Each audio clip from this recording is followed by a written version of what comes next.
मूर्ख कालिदास की कथा हम जानते हैं। जिस डाली पर बैठा था उसी डाल को काट रहा था। हम हंसते हैं कि कितना मूर्ख था, उसी डाली पर बैठा है उसी को काट रहा है, तो डाली सहित नीचे गिरेगा। लेकिन हम जब ध्यान देते हैं तो वो कालिदास हम ही हैं। हम दूसरे को कालिदास समझ के हंसते हैं, वो मूर्खता हम ही करते हैं। हमने पढ़ा है कर भला तो हो भला। जब भला काम करेंगे तब आपका भला होगा, लेकिन फिर भी भला काम नहीं करते, बुरा काम करते हैं और भगवान से मनाते हैं कि मेरा भला करो। कैसे होगा? भलाई की डाल पर आपका अस्तित्व है, उस डाल पर आप बैठते हैं कि जहाँ आप सुरक्षित रहें, आपका भला हो, और उसी डाल को काट रहे हैं तो आप तो गिरेंगे ही। उसी का जड़ काट रहे हैं जिस डाल पर आप बैठे हैं, तो आप गिरेंगे। तो हम ही लोगों पर वो कहानी है कि हम ही वो मूर्ख हैं, हम ही वो कालिदास हैं। अच्छाई के रास्ते पर चलेंगे, परोपकार के रास्ते पर चलेंगे, न्याय के रास्ते पर चलेंगे, तब हमारा भला होगा। करेगा भला तो होगा भला।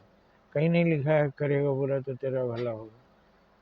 फिर भी हम बुरे काम करते हैं और हम हंसते हैं कालिदास पर, और जब पता लगता है कि वो कालिदास हम ही हैं तब समझ में आता है।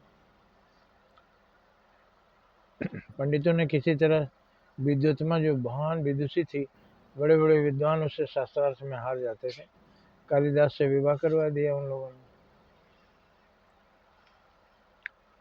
छल पूर्वक। उसको हम कभी और बताएंगे। लेकिन जब विद्युत्मा को पता लगा कि ये मूर्ख है तो उसने राजमहल से निकाल दिया, क्योंकि वो राजकुमारी थी। और कालिदास मूर्ख कालिदास सा गलती से उससे विवाह हो गया, तो वो निकाल दी कालिदास को। उसके बाद आगे की कथा है, वो काली के मंदिर में जाके सिर पटक दिए, खून निकला, काली प्रसन्न हो गई। हालांकि ये भी विवादास्पद है कि खून जब हमारा निकलेगा तो काली माँ प्रसन्न होंगी। फिर वहाँ से उन्होंने विद्या मांगा, और जब विद्या प्राप्त किए तब विद्योत्मा ने उनको राजमहल में लिया। मतलब हुआ कि आप विद्या, उत्तम विद्या प्राप्त करेंगे तो आपको धन भी मिलेगा। जैसे डॉक्टर हो गए, इंजीनियर हो गए, बड़े पद पर पहुंच गए पढ़ाई लिखाई से, तो आपको भी धन मिलेगा। अब मूर्ख के पास अगर धन आ जाता है तो वो चला जाता है।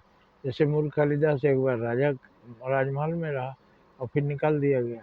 तो इस सब का आपको भावार्थ समझना है, तत्वार्थ समझना है। तत्व ज्ञान यही है कि मूर्खता नहीं करना चाहिए।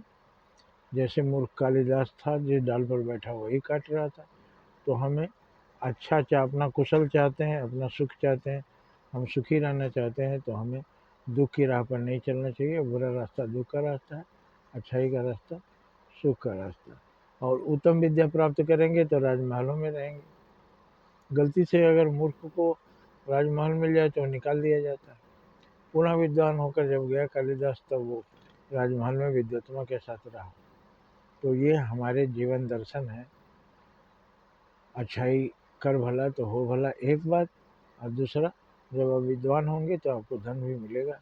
मूर्ख रहेंगे तो गलती से अगर धन मिल भी गया तो छिन जाएगा। जय हिंद, जय भारत।